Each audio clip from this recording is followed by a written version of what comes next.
बांग्लादेश में प्रधानमंत्री शेख हसीना के इस्तीफा देने और पड़ोसी देश भारत में अस्थायी शरण लेने के बावजूद बांग्लादेश में हिंसा खत्म होने का नाम नहीं ले रही।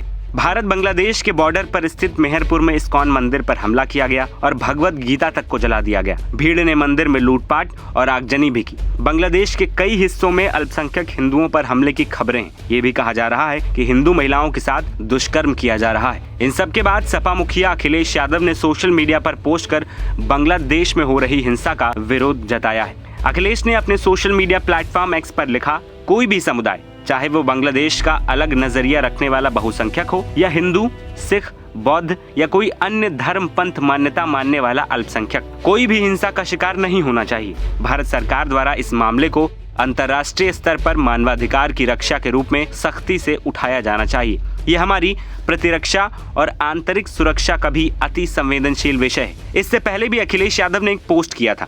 इसमें अखिलेश ने लिखा था कि विश्व इतिहास गवाह है कि विभिन्न देशों में सत्ता के खिलाफ उस समय की कसौटी पर सही गलत कारणों में हिंसक जनक्रांतियां, सैन्य तख्तापलट, सत्ता विरोधी आंदोलन विभिन्न कारणों से होते रहे। ऐसे में उस देश का ही पुनरुत्थान हुआ है जिसके समाज ने अपने सत्ता शून्यता के उस उथल पुथल भरे समय में भी अपने देशवासियों की जान माल और मान की रक्षा करने में जन्म, धर्म, विचारधारा, संख्या की बहुलता, अल्पता या किसी अन्य राजनीतिक विद्वेष या नकारात्मक संकीर्ण सोच के आधार पर भेदभाव न करके सकारात्मक बड़ी सोच के साथ सबको एक समान समझा हो और संरक्षित किया है।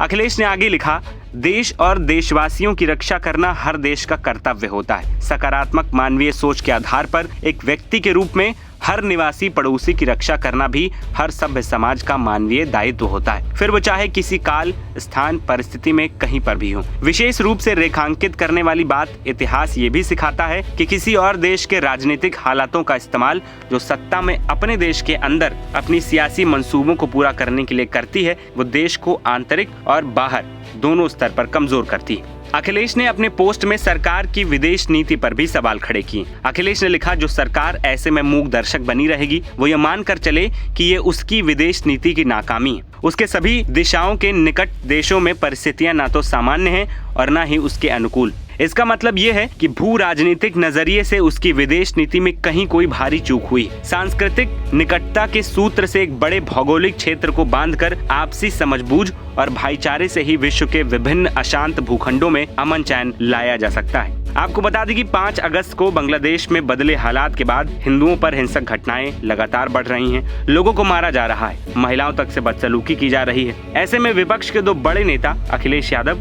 और राहुल की प्रतिक्रिया का लोगों का इंतजार था। इसको लेकर अखिलेश और राहुल पर खूब तंज भी कसे जा रहे थे। ऐसे में आखिरकार अखिलेश ने इस पूरे मसले पर अपनी राय रखी है। NBT ऑनलाइन की रिपोर्ट।